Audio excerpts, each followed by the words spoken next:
जिस दिन कश्मीरी पंडितों को कश्मीर से निकाला गया था उस दिन ये स्टूडेंट कहाँ थे? उस दिन नारेबाजी क्यों नहीं की थी इन्होंने? जिस टाइम हमें लाल चौक पे तिरंगा नहीं फहराने दिया जाता था उस टाइम ये कहाँ थे? उस टाइम तो इन्होंने नारेबाजी नहीं करी थी, तो आज क्यों मैडम इन्हें आपत्ति हो रही है? करते हैं सरजील इमाम जैसा को सपोर्ट, जो असम को अलग करना चाहते हैं उनको सपोर्ट करते हैं कि जब अल फलाह जैसी यूनिवर्सिटी आतंकवादियों को पनाह देती है तब तो ये पता नहीं तब कहाँ चले जाते हैं स्टूडेंट। सुप्रीम कोर्ट तो संविधान के अंदर ही आती है। जब तुम्हें संविधान से चलना है तो सुप्रीम कोर्ट की बात मानो, उसका विरोध क्यों कर रहे हो? और अभी तो स्टे लगाया, स्थगित थोड़ी कर दिया। अगर भारत की राजनीति भी खराब होती चलेगी तो यूं भी पाकिस्तान की तरह बन जाएगा। जिस देश की राजनीति मजबूत है, चाहे चीन हो अमेरिका हो, वो देश पावरफुल है। भाई चीन से कंपटीशन करना चाहिए, अमेरिका से कंपटीशन करना चाहिए, भिखमंगा पाकिस्तान से क्या कंपटीशन करना हमें? जेएनयू के छात्रों सुधर जाओ, तुम्हारे लिए भी ना नारेबाजी करना बहुत आसान है और जेल भी तुम्हारे लिए दूर नहीं है। सवाल करना चाहूंगी, आपने देखा होगा कि जेएनयू में इस तरीके के नारे बहुत पहले लग चुके हैं, तलक तराजू और तलवार इनको मारो जूते चार। और अभी हम खुद जंतर मंतर पे गए थे तो हमारे सामने इस तरीके के नारे हैं जो वहाँ के छात्रों ने लगाए कि ब्राह्मणवाद से आज़ादी, मनुवाद से आज़ादी, ब्राह्मण बनिए, भारत छोड़ो, क्षत्रिय भारत छोड़ो। इन सब नारों को आप क्या समझते हैं? एजेंडा समझते हैं या फिर आपको लगता है कि एक विचार के खिलाफ है, वो स्टूडेंट है, वो छात्र हैं, वो लड़ाई लड़ रहे हैं? मैडम छात्रों का क्या मतलब है इन सब नारों से और उससे? अगर एक बात बताइए आप मुझे, क्योंकि सारा जो भी कुछ मतलब उनका ठीक रहा है, जो फूट रहा है वो आता है और लास्ट में गवर्नमेंट पे ही जाके फूटना है। वो प्रदर्शन करेंगे तो भी गवर्नमेंट खराब है, मोदी खराब है। मैडम जिस दिन कश्मीरी पंडितों को कश्मीर से निकाला गया था उस दिन ये स्टूडेंट कहाँ थे? उस दिन नारेबाजी क्यों नहीं की थी इन्होंने? जिस टाइम हमें लाल चौक पे तिरंगा नहीं फहराने दिया जाता था उस टाइम ये कहाँ थे? उस टाइम तो इन्होंने नारेबाजी नहीं करी थी, तो आज क्यों मैडम इन्हें आपत्ति हो रही है? करते हैं सरजील इमाम जैसा को सपोर्ट, जो असम को अलग करना चाहते हैं उनको सपोर्ट करते हैं कि उसे बेचारे को हुई नहीं मिल रही। अभी फरीदाबाद में क्या हुआ मैडम? कितना आरडीएक्स पकड़ा गया? 3000 किलो है मैडम। जब तो इन्होंने नारेबाजी नहीं की, जब अल फलाह जैसी यूनिवर्सिटी आतंकवादियों को पनाह देती है तब तो ये पता नहीं तब कहाँ चले जाते हैं स्टूडेंट। इन्हों की मती मारी गई है। भाई तुमने करना क्या है? तुम यूनिवर्सिटी किस लिए जा रहे हो मेरे भाई? आप वहाँ पढ़ने जा रहे हो, शिक्षा लेने जा रहे हो, नौकरी पे लगने के लिए जा रहे हो। एजेंडा कौन खड़ा कर रहा है? हम जैसे स्टूडेंट ही तो खड़ा कर रहे हैं। भाई हमारा मतलब क्या है इन सब चीजों से? अब उन स्टूडेंट से सवाल करो तो कहते हैं कि नहीं, हम ब्राह्मणवाद से आजादी नहीं, हम ब्राह्मणवाद विचारधारा से, जो SC/ST को दबाती है, जो OBC को दबाती है, हम उस विचारधारा से लड़ाई लड़ रहे हैं। उनका ये कहना है। उनसे ये पूछिए ना कि ये विचारधारा है किसकी? है किसकी? कौन दबा रहा है? योगी दबा रहे हैं क्या? मोदी दबा रहे हैं क्या? सेंट्रल गवर्नमेंट में मैं बात करूं, वहाँ आपको पिछड़ा भी मिलेगा, दलित भी मिलेगा, OBC वर्ग जो मिलेगा वो भी मिलेगा, SC भी मिलेगा, हर वर्ग का इंसान मिलेगा। तो मैडम वो दबा कहाँ? मुझे बताइए कहाँ दबा? वो तो सुप्रीम कोर्ट के विरोध में भी नारे लगा रहे हैं। स्टूडेंट कह रहे हैं कि सुप्रीम कोर्ट ने क्यों इसको वापस ले लिया? ऐसे ना संविधान से चलना है, सुप्रीम कोर्ट तो संविधान के अंदर ही आती है। जब तुम्हें संविधान से चलना है तो सुप्रीम कोर्ट की बात मानो, उसका विरोध क्यों कर रहे हो?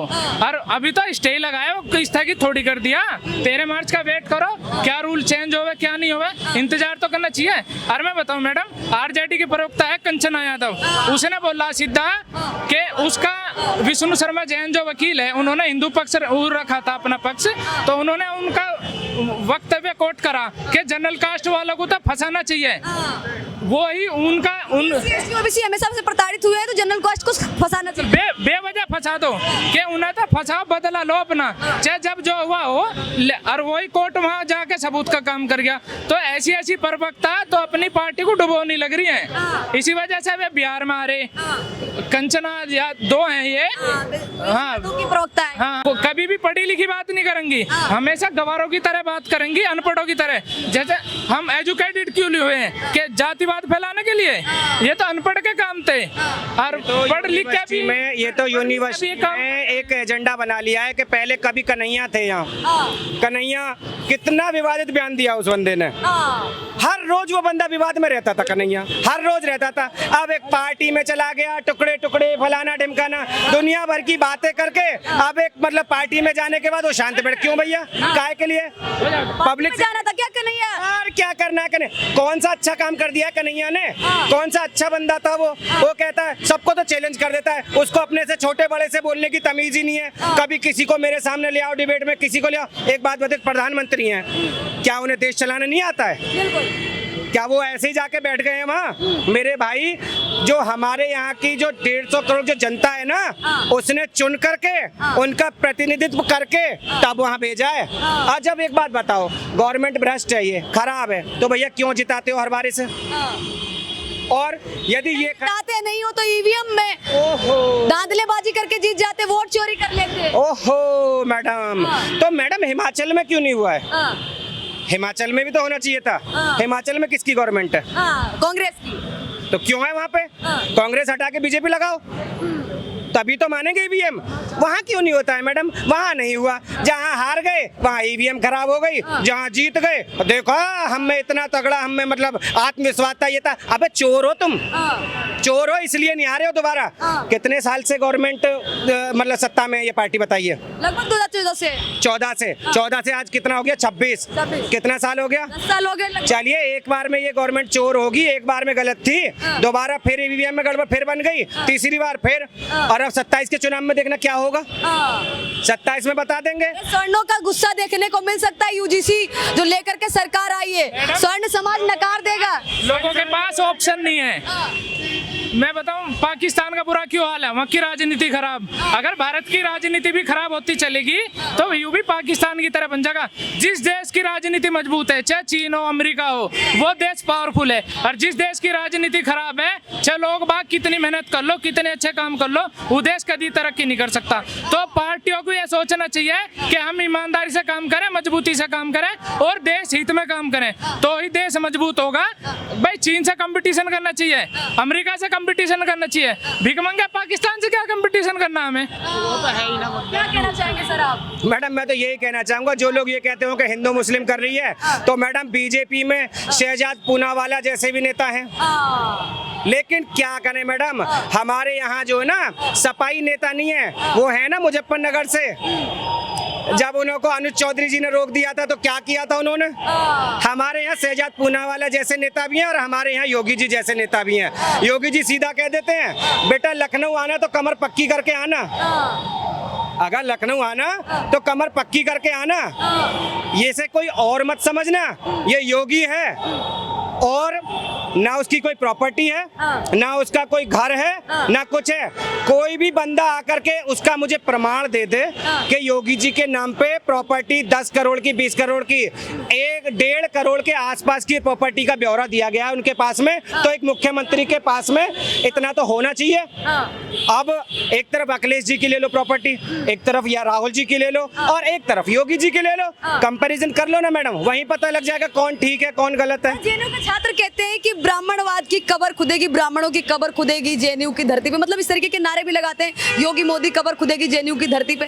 तो स्टूडेंट मतलब क्या चाहते हैं, इनका क्या मोटिव क्या है, ये लोग जानना चाहते हैं। कई बार जब जंतर मंतर पे उतरते हैं हम भी जानने की कोशिश करते हैं, हालांकि हमें जवाब नहीं देते, उल्टा सीधा हमें रिप्लाई कर देते हैं। मैडम एक मूवी आई थी कुछ समय पहले, जॉली एलएलबी, शायद आपने देखी होगी।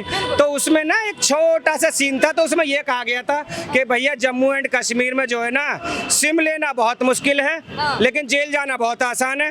मेरे भाई जेएनयू के छात्रों सुधर जाओ, तुम्हारे लिए भी ना नारेबाजी करना बहुत आसान है और जेल भी तुम्हारे लिए दूर नहीं है। सोच समझ के आगे कदम रखना। और दलितों की आवाज उठा रहे थे वो लोग, जंतर मंतर पे दलितों की आवाज उठा रहे हैं जेएनयू में, इसलिए तो यूजीसी जो बिल पे स्टे लगा दिया गया, इसलिए सुप्रीम कोर्ट के विरोध में उतरे वो। मैडम कितने छात्र थे उसमें दलित?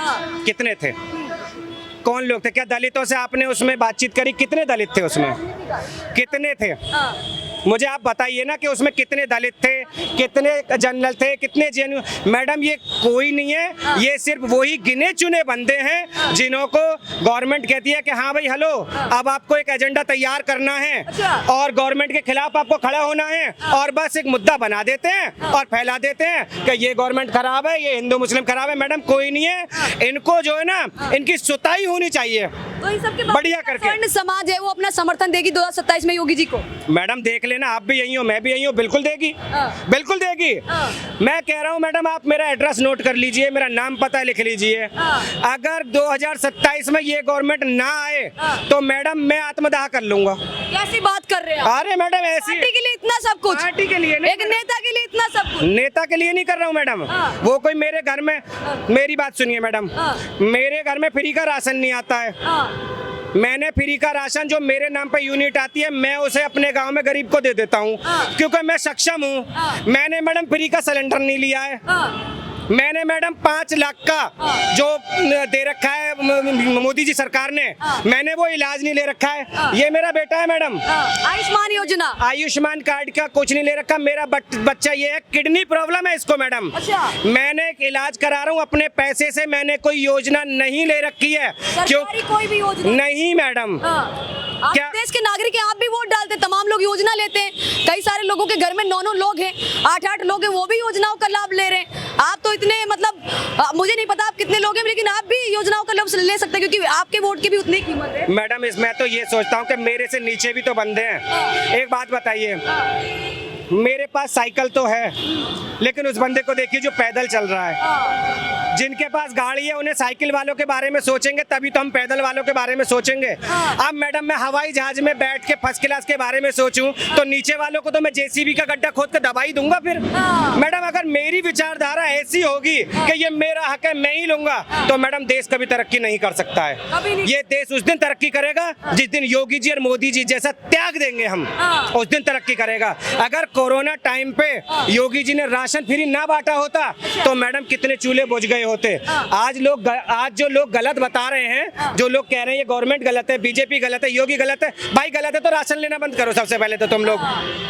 तुम कांग्रेस को सपोर्ट करते हो या सपा को करते हो, तो मैं तो तब जानूं जब आप ये गवर्नमेंट का राशन लेना बंद करें, फिर ये सिलेंडर लेना आप बंद करिए। क्या योगी जी ने वहां पे लिस्ट जारी की है कि हिंदुओं के लिए इतना राशन होगा, मुसलमानों के लिए इतना होगा? क्या सबको समान नहीं मिलता है? बराबर राशन। और मुझे लगता है कि मोमडन्स जो मतलब आबादी है वो हिंदुओं के मुकाबले देखी जाए तो वैसे पॉपुलेशन में थोड़ा सा मतलब चाइल्ड में नहीं, चाइल्ड में ज्यादा है वैसे कम है, तो क्या उनको ये राशन नहीं मिलता है? समान दे रहे हैं ना।